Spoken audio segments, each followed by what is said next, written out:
Technology's temptation. It sounds a little more lascivious than it actually is. What I'm talking about here is finding truth in the digital world. What does that mean?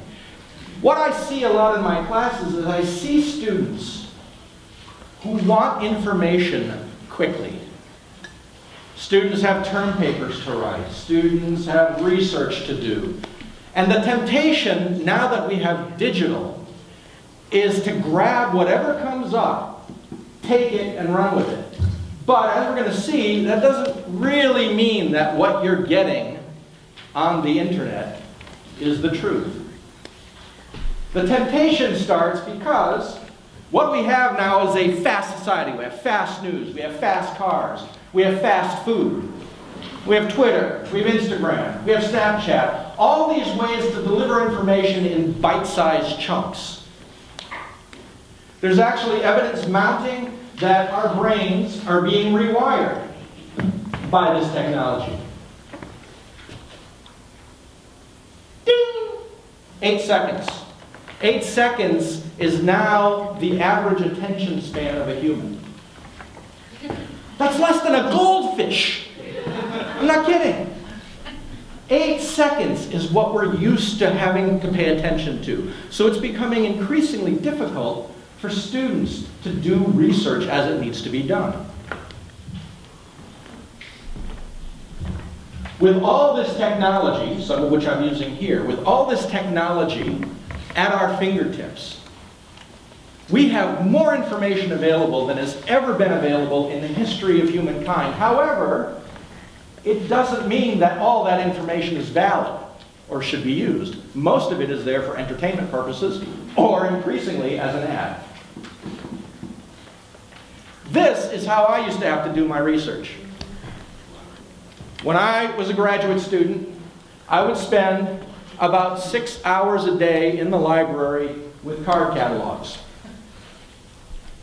Now, there's an interesting thing that happens when you deal with card catalogs. Card catalogs are a really, really slow process. You have to open them, you have to go through them, you have to figure out, first of all, in advance what you're looking for, because it's not going to help you. There's no way to really search this except by hand. So you would go through one by one and see, I need this author, and you'd search for everything about that author, and it would take you a while. And you'd mark down on a piece of paper what you need to find in the library stacks, then you'd go back and you'd look through other card catalogs, maybe for subject matter. It would take a real long time. But the beauty of this is that the brain is geared for that type of absorption. The brain really learns when it's exposed to something for a long period of time. So by the end of this, you know, with a month or two of doing this every single day, you really start to know a lot about your topic, because you've had time to sit with it and had time to absorb it. There isn't that temptation in this world to grab stuff quickly. Well, we're not in that world anymore, unfortunately. The world we're in is completely different than when I was doing my graduate work.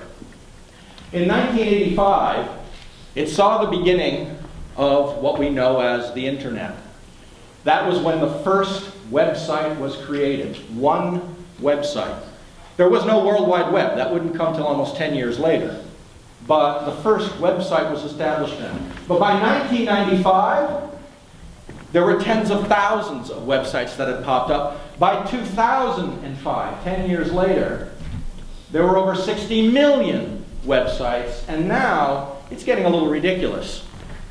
It's logarithmically increasing, so that now we have just crossed this threshold, ladies and gentlemen, of 1 billion websites out there. And if you collectively look at the number of pages they have, you're talking about over 1 trillion pages of information. How in the name of God do you get through all that? So if you're looking for information, where do you start? Again, the temptation is to grab stuff quickly because you're in a hurry. So let's look at some of the ways you can access information. Well, the first one, of course, is the Google. Everybody wants to do the Google because it's so quick. So you see, up here I just said 374 million results came in when I asked, what is the truth? Well, how does Google work? Google's really interesting. The way it finds your responses is it finds websites around those search terms that have lots of links going to them. In other words, like if we look at what is thetruth.com, okay, that matches what I put in there. But it looks at what is thetruth.com and how many other people are linking to that. So it ranks based on popularity. Not always a good source of the truth, but it's a good place to start. Google also has done something very interesting recently.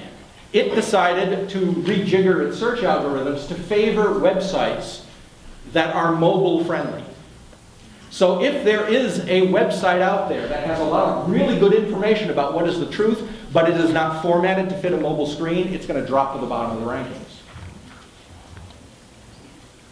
But what Google does do, what you can use it for, is this linking thing. So say you click on what is truth, and you go to that site. Well, it's going to have other links there. You click on those, and you keep digging deeper into these links. Google is really great to get you started on finding the connections, finding the links, which eventually will bring you to the information you want, the information that is real. What's another good source? Everybody goes to Wikipedia. What's a wiki? Well, a wiki, it's a great idea. It's a really democratic idea. A wiki is a database that's changeable by anyone. So the idea behind Wikipedia was very noble. The idea was to get as many contributors as possible to create this global encyclopedia that would have all the information of the world in it. Well, there are a few problems with this. The main problem is that it is editable by anyone.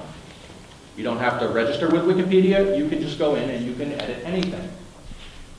This becomes really noticeable, say, at election time, when there are big political candidates out there, and one party will go in and to the other candidate's party website, and they're going to change all the facts on there to make the candidate look like a white beater and a child molester and all this. And then the other party goes in and changes the other website, and it becomes this turf war thing. So you're not getting truthful information. What you're getting is almost like kids going, yeah, yeah, yeah, yeah.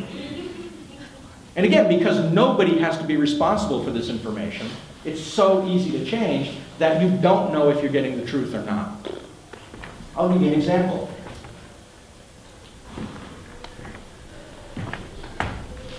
Ooh, look, there I am. I created a wiki about myself. You're not supposed to do that. This is in what's called the sandbox. It's a little sort of training area for Wikipedia. They usually will take this stuff down. If they find that a user has created their own website about themselves, they don't like that. But I have all this information, biographical information about myself up there. How do you know if it's true or not? It's just my word against yours. But you notice this little edit button, and notice I'm not logged in.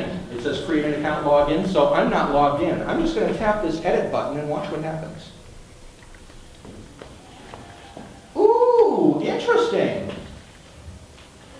Notice this big yellow box. It says, due to persistent vandalism, anonymous editing from your school, library, or educational institution's IP address, it's blocked. What that means is that at this particular lovely campus, people have been hammering on Wikipedia's site anonymously trying to change information on the wikis. And so what Wikipedia has done is it simply said, no, you're blocked. We're not going to let you do that anymore. So if you're on this particular campus's website and you're trying to change information, you actually have to log in. So that's one little stopgap they put in there, but there's a problem with that because there is a browser, or a couple of browsers, one called Tor, that anonymizes your IP address. So you could literally go in to this website, and if you're using Tor, it's going to mix up the IP address, so you still can go ahead and edit it, and you can do that as many times as you want. Nobody's going to know. So, Google is good, but it's a good place to start. Again, you have no idea. Google also, remember, is in the business of delivering ads. That's how they make their money. So, of course, ads will always rise to the top as well. So it's a good place to start. You want to follow the links there. Wikipedia, again, same thing. You don't know if anything's really factual there, so it's a good place to start and get some data. Well, where do you go online for good factual information? Well, another place to look at is here. An EDU site. EDU sites are created by colleges, educational institutions. And they usually have a research section of their website where they're posting vetted research. So this is stuff that they're doing that is pretty factual, or it wouldn't be up on their website.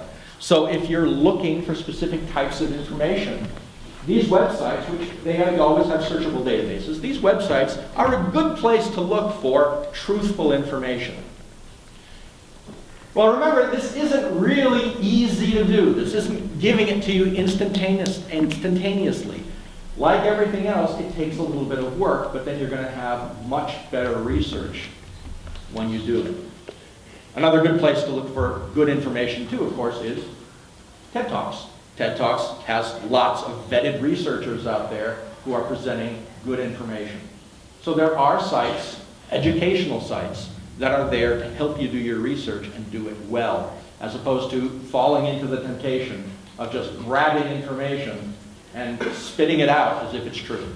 Chances are, if it's on the web, it's a lie. So, 3 simple steps. 3 simple steps is all you need. First, you do a search, a cursory search. That's going to allow you to then, and remember, there's more than one web search engine out there. So you can use multiple search engines and you'll find different results.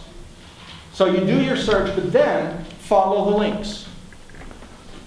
Find the connections and follow them from one place to another. And eventually what you're going to be able to do is corroborate. In other words, you're going to be able to compare the data and find out what's true or not. Eventually you'll find that a lot of websites say the exact same thing about a topic, and then you pretty much know you're onto something. That maybe if everybody is saying it, probably true, though not necessarily. Happy hunting. Thank you.